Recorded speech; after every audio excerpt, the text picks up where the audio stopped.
Bismillahirrahmanirrahim.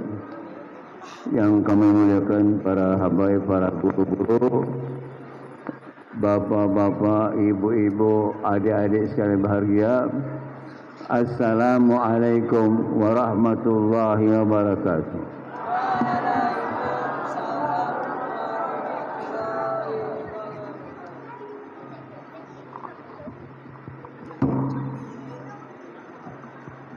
Ya Nabi, salam alaika, ya Rasul, salam alaika, ya Nabi, salam alaika,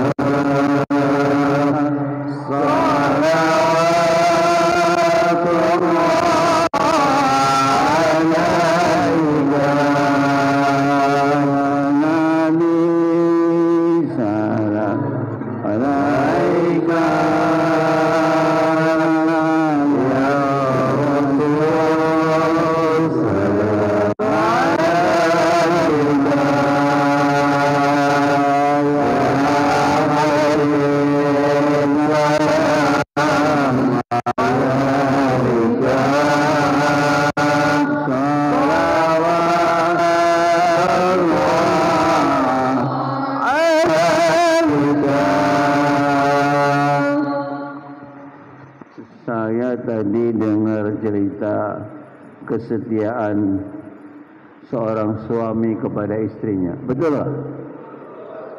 Bapak siapa itu? Akhirnya saya teringat ada fadilah sholawat. Jadi ada sholawat ini fadilahnya kan tidak terbatas, fadilah sholawat. Ada cerita ini terjadi di Surabaya. Adik-adik tahu Surabaya? Di Surabaya itu ada pernah terjadi seorang Pak Becak. Tahu becak ya? Nah, Pak Becak ini orangnya soleh. Dia rajin sholat. Kerjanya dia narik becak sebelum subuh. Jam 4 bangun, dia narik becak, dia bawa sayur-sayuran ke pasar. Begitu masuk subuh, adzan subuh, dia ke masjid, dia sholat subuh. Nah, setelah sholat subuh, dia narik penumpang, orang-orang yang mau ke pasar. Berjalanlah itu. Satu saat dia narik becak sebelum subuh. Begitu selesai bangun, begitu dengar adzan subuh, dia ke masjid sebagaimana biasa. Dia sholat berjamaah di situ. Setelah sholat, dia dengar ada seorang kiai ceramah. Dia dengerin, dia nggak langsung jalan. Di antara isi ceramahnya, kiai itu mengatakan, siapa yang mau kepengen pergi haji, bacalah sholawat sebelum subuh sampai subuh. Akhirnya Pak Becak ini, rupanya keterangan kiai itu masuk di hatinya. Dia langsung besoknya dia bangun sebelum subuh, dia tidak narik becak, dia langsung baca sholawat di rumahnya. Begitu subuh dia berwudu, dia sholat subuh, dia narik becak. Berjalan sehari, 2 hari, seminggu, 2 minggu, sebulan. Ya, akhirnya istrinya marah. Pak, sampean itu enggak narik becak kan sebelum subuh?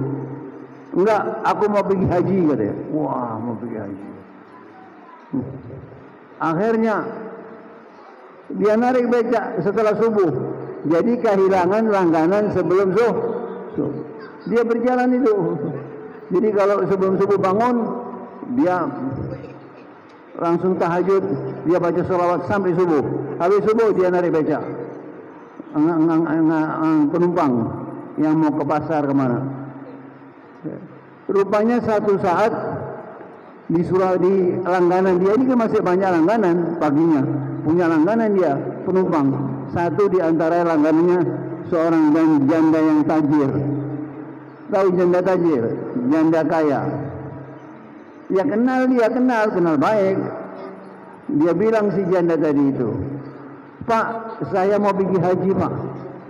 Loh ya, sampai pergi haji silahkan saja, tapi nggak punya muhrim. Nah terus mau sampai jadi muhrim saya? Waduh, kata Pak Beja, saya nggak berani. Kalau jadi muhrim sampean kan saya mesti nikah dulu sama sampean. Iya Pak. Wah, nggak berani saya, katanya.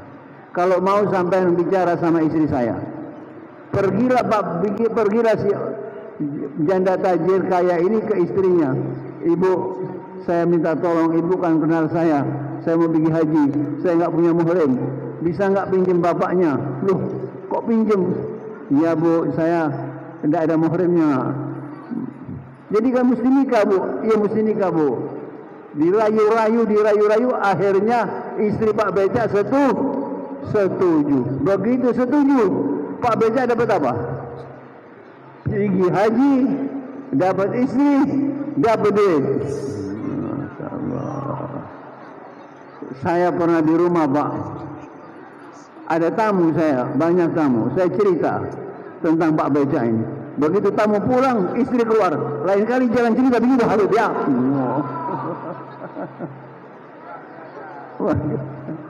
Saya melihat cerita ini bukan masalah janda kayanya, bukan masalah Pak Beca. Siapa saja yang benar-benar baca salawat, yakin dapat karomah dia. Karena salawat ini dahsyat. Katanya Habib Umar bin Hafid mengatakan, beliau mengatakan seluruh amalan ibadah kita ini mengikuti Nabi Muhammad SAW, kecuali salawat kita ikut Allah Subhanahu wa taala. Innallaha wa malaikatahu yusalluna 'alan nabi ya ayyuhalladzina amanu sallu 'alaihi sallallahu ala Muhammad sallallahu alaihi wasallam sallallahu ala Muhammad sallallahu alaihi wasallam sallallahu ala Muhammad sallallahu alaihi wasallam sallallahu ala Muhammad sallallahu.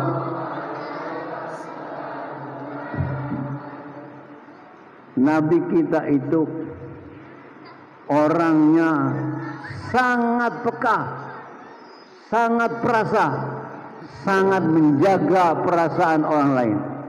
Itu diantara karakter Nabi Muhammad. Pernah satu saat Nabi kita lagi duduk dengan para sahabat-sahabatnya.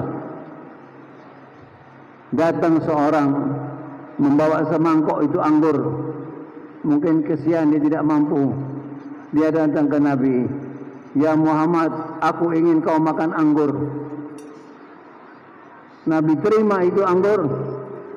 Nabi makan satu biji. Satu persatu Nabi makan. Orang itu melihat Nabi makan itu, dia sangat bahagia. Sampai habis satu mangkok dimakan. Kemudian dikembalikan mangkoknya. Orang itu permisi. Untung orang itu nggak terbang saking bahagianya. Ia senang sekali. Begitu orang itu pergi, sahabat bertanya sama Nabi, "Ya Rasulullah, nggak biasanya kau seperti itu ya Rasulullah. Biasanya kalau kau dapat apa-apa saja, meskipun sedikit, kau bagi kami semua ya Rasulullah." Benar, memang begitu adanya. Kamu tahu tadi, anggur tadi itu, semuanya satu mangkok itu asam semua itu. Kalau saya bagi ke kalian, kalian nampak berubah di muka kalian, orang itu akan tersinggung dan orang itu akan sedih, kasihan. Makanya aku tidak bagi. Allahumma sholli ala Muhammad. Kalau kita Pak makan satu asam, semuanya kita bagi. Biar lu ngerasain situ. Betul. Memang lo betul. Jadi begitu keadaan Nabi. Walaqad tasafa sallallahu alaihi wasallam mahasinil akhlaq bima tadiqu an kitabatihi budunul awlaq. Yang mana Nabi itu sifatnya sudah tidak bisa dihitung lagi sifat kebaikannya, sehingga tidak mampu lagi buku-buku itu menghimpun sifat Nabi.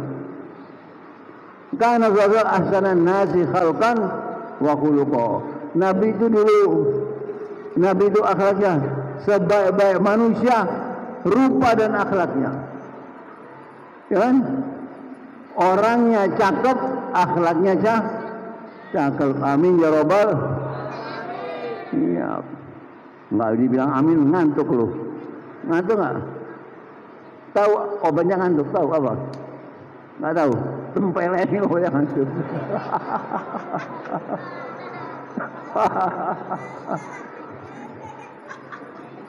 Jadi Nabi itu akhlaknya sangat mulia, orangnya sangat tampan. Pernah istri satu, pernah sahabat Nabi datang ke rumah Nabi malam, dia ketuk pintunya, Assalamualaikum ya Rasulullah.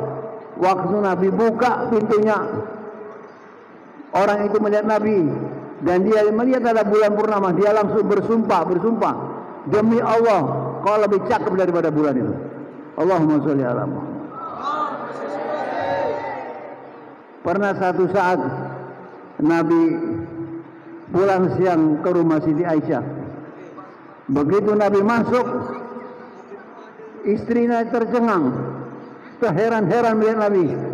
Kata Nabi, ya Aisyah, kenapa kau melihat aku seperti itu? Apa kata Siti Aisyah?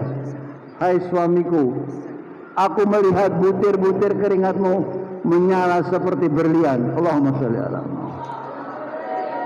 Apa kata Nabi? Hai Aisyah, ketahuilah celakalah orang yang tidak bisa melihat aku di hari kiamat nanti. Na'udzubillah min. Kenapa tidak bisa lihat? Kalau dia nggak mau baca sholawat, nggak ada cahaya sholawatnya. Allahumma sholli ala Muhammad.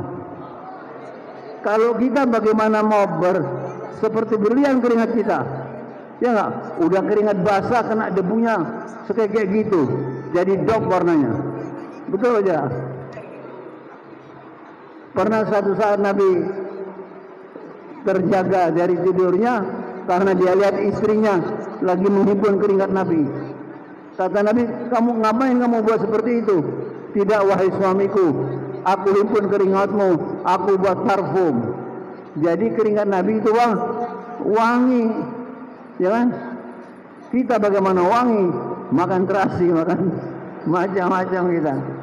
Tapi nggak dimakan enak juga, ya kan?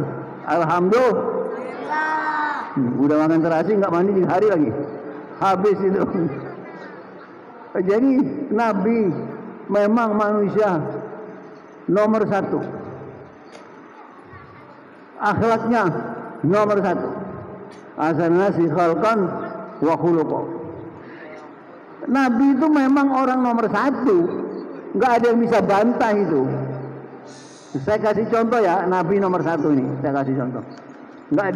Nggak di bumi aja, di langit nomor 1. Waktu sholat itu, waktunya itu tidak sama di dunia ini. Karena dunia itu bulat, dia berputar. Nanti permukaan yang membelakangi bumi jadi malam begini ini, kita lagi membelakangi matahari ini. Ada permukaan bumi yang lagi menghadap matahari. Karena itu waktu adzan di dunia nggak sama. Nggak sama dia kan. Beda sini Balikpapan 5 menit. Ya kan? Yang saya tahu Jakarta Bogor itu beda waktu adzannya 1 menit. Jadi kalau Jakarta adzan 1 menit kemudian Bogor adzan. 1 menit terus. Jadi dunia ini nggak pernah lepas adzan. Nggak pernah lepas adzan. Lihat di internet. Sedangkan waktu adzan lebih dari 1 menit. Jadi begitu Jakarta adzan, belum habis adzan Jakarta sudah disambung adzan Bogor. Belum habis adzan Bogor sudah disambung adzan terus. 24 jam dunia nggak pernah lepas adzan. Mungkin kalau lepas adzan kiamat barangkali. Nah, setiap orang azan baca asyhadu an la ilaha illallah, wajib dia sebut wa asyhadu anna Muhammadar Rasulullah. Jadi nama Muhammad Rasulullah itu disebut 24 jam. Ada manusia namanya disebut 24 jam? Tidak ada.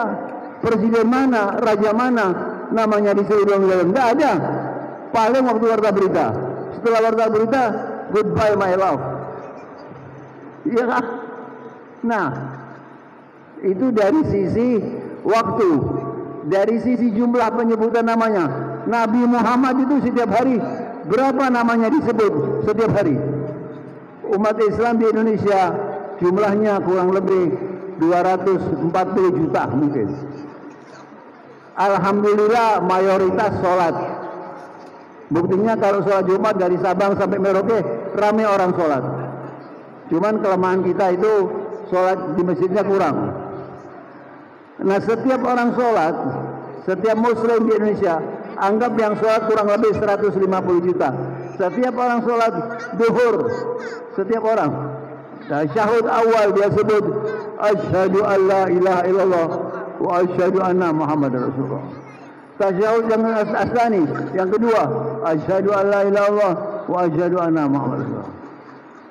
Allahumma salli ala Muhammad wa ala ali Muhammad kama sallaita ala Ibrahim wa ala ali Ibrahim wa barik ala Muhammad wa ala ali Muhammad kama barakta ala Ibrahim wa ala fil alamin innaka Hamidum Majid. 6 kali kita sebut. Salat zuhur 6 kali, asar 6 kali. Dalam 5 waktu kali 6 sama dengan 30 kali. Jadi setiap muslim di Indonesia ini menyebut nama nabinya. Setiap salat, setiap orangnya, salat fardunya saja sudah kurang lebih 30 kali. Setiap fardu 6 kali, kali 5 waktu sama dengan 30 kali. Dikali 150 juta sudah 4,5 miliar. Allahumma sholli ala. Di Indonesia ini belum lagi salawat, belum lagi bahagia bahasian. Berapa miliar di Indonesia disebut? 4,5 miliar kurang lebih. Belum lagi Malaysia, Singapura. Satu dunia ini setiap hari berapa kali menyebut nama Nabi kita? Adakah manusia disebut namanya sebanyak itu? Tidak ada, cuma satu Nabi kita Muhammad. Makanya kalau kita kepengen selamat, pegangan orang paling selamat. Kepengen bahagia, pegangan orang paling bahagia. Kepengen sukses, pegangan orang sukses. Siapa dia? Nabi kita Muhammad. Cara berpegangannya gimana? Cara berpegangannya berpegang kepada syariatnya Nabi kita Muhammad sallallahu alaihi wasallam. Jadi memang Nabi kita itu nomor 1, nggak bisa dibohongin, sudah nggak bisa. Baik orang yang tidak beriman ataupun orang yang muslim yang nggak suka mauludan, nggak bisa. Nabi Muhammad itu bukan manusia biasa, bukan. Kalau manusia biasa bukan Nabi, iya kan? Iya, iya kan? Manusia biasa bukan. Allahumma sholli ala Muhammad. Terus cukup segini apa terus? Sampai subuh siap? Saya nggak siap. Jadi, nah Nabi kita Nabi Muhammad itu, yaitu manusia nomor 1, tidak bisa dipungkiri sudah. Diutus ke dunia buat apa? Wa ma arsalnaka illa rahmatan. Aku tidak utus engkau ya Muhammad kecuali sebagai rahmat buat alam semesta.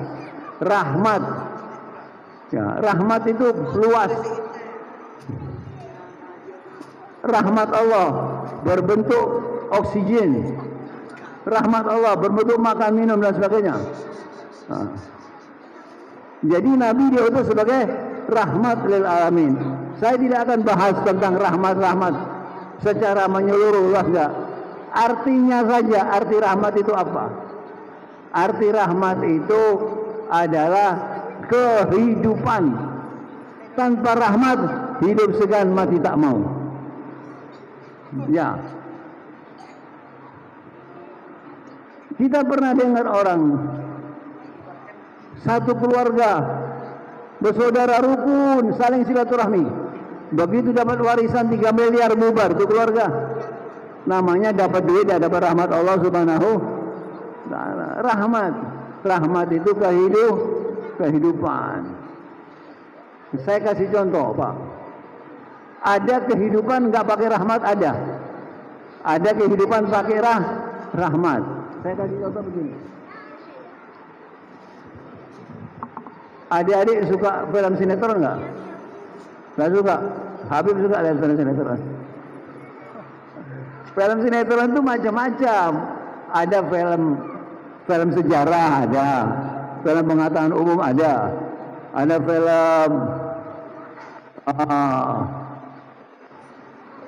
ilmu pengetahuan, ada film khusus urusan dunia, film menggambarkan kehidupan kita sehari-hari. Kan kita senang seperti terjadi benar-benar itu.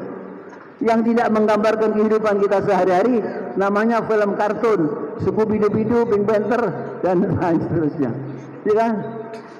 Dan yang digambarkan di dalam film sinetron ini kehidupan orang-orang yang menengah ke atas, nggak bicara kerjaan lagi, digambarkan kehidupan dunia aja, nggak pakai agama, dunia aja.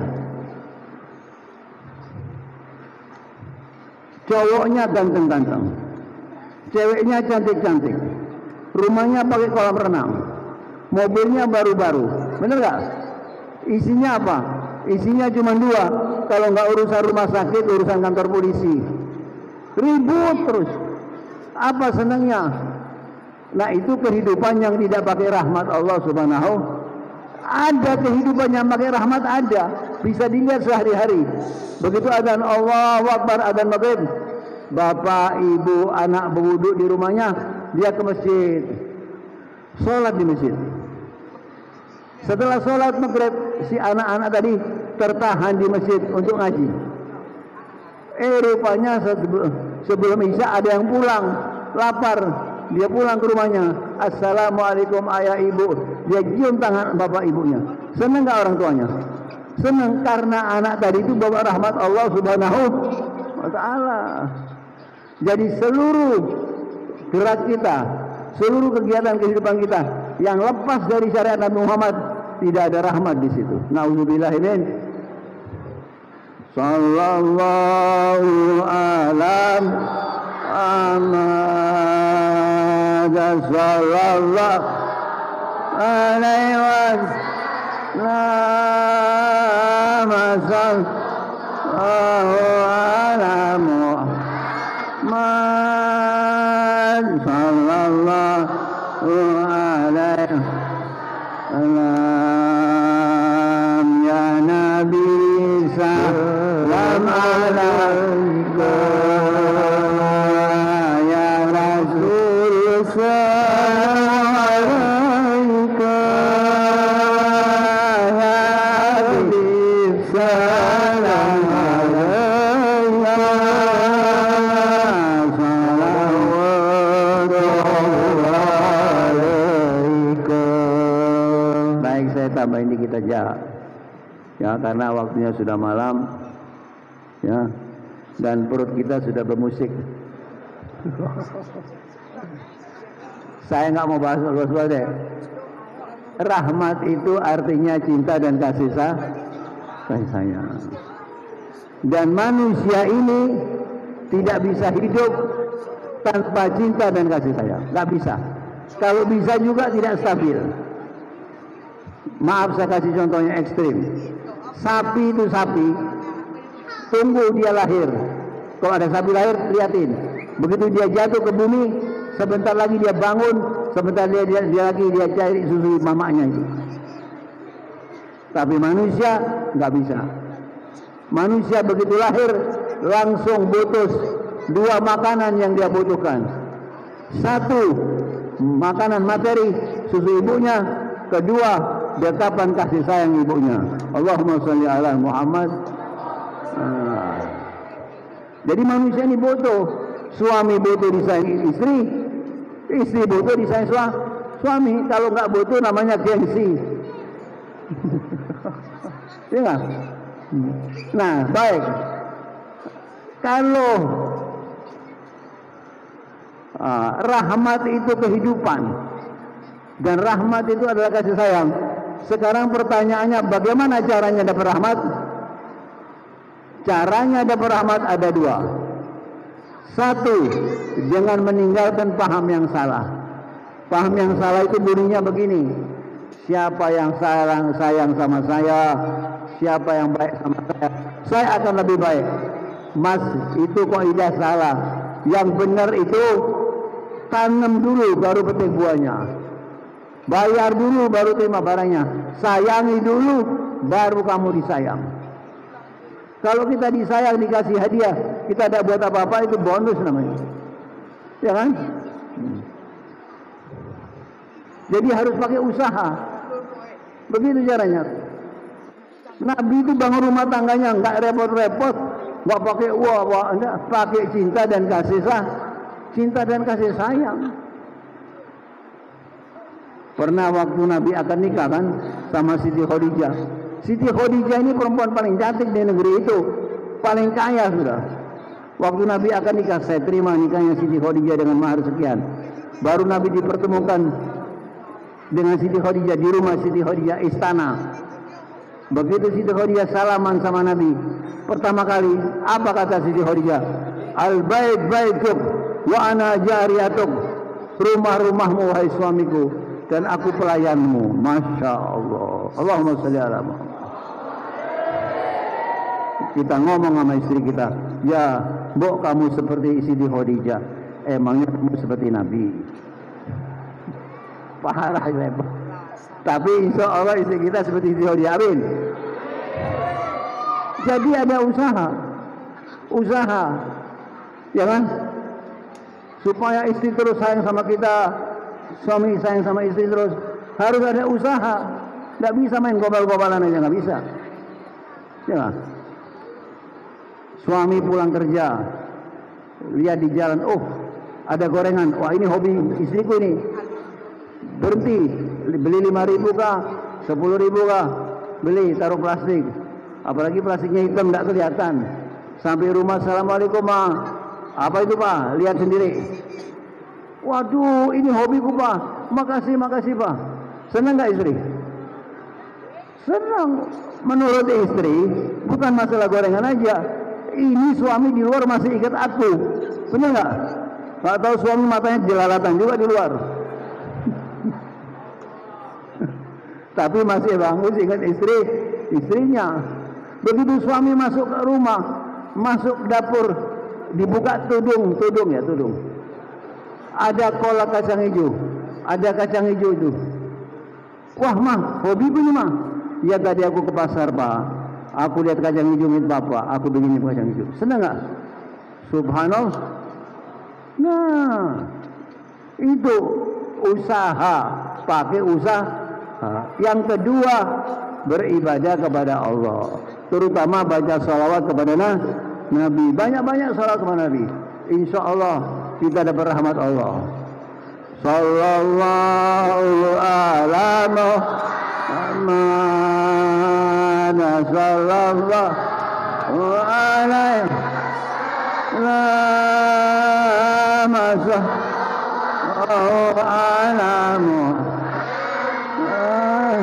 Ya Rabbi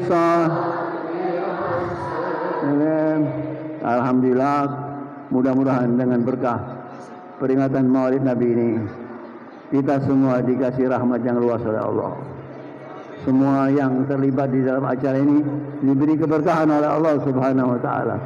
Dipanjangkan umur kita, sehat walafiat, diberi rezeki yang luas, ditambah ilmu kita, dikabulkan hajat kita, dan semoga kita seluruhnya dijadikan oleh Allah daripada orang-orang yang bernasib baik di dunia. Amin. Dan semoga para santri-santri ini dijadikan ulama semua. Amin. Al-Fatihah.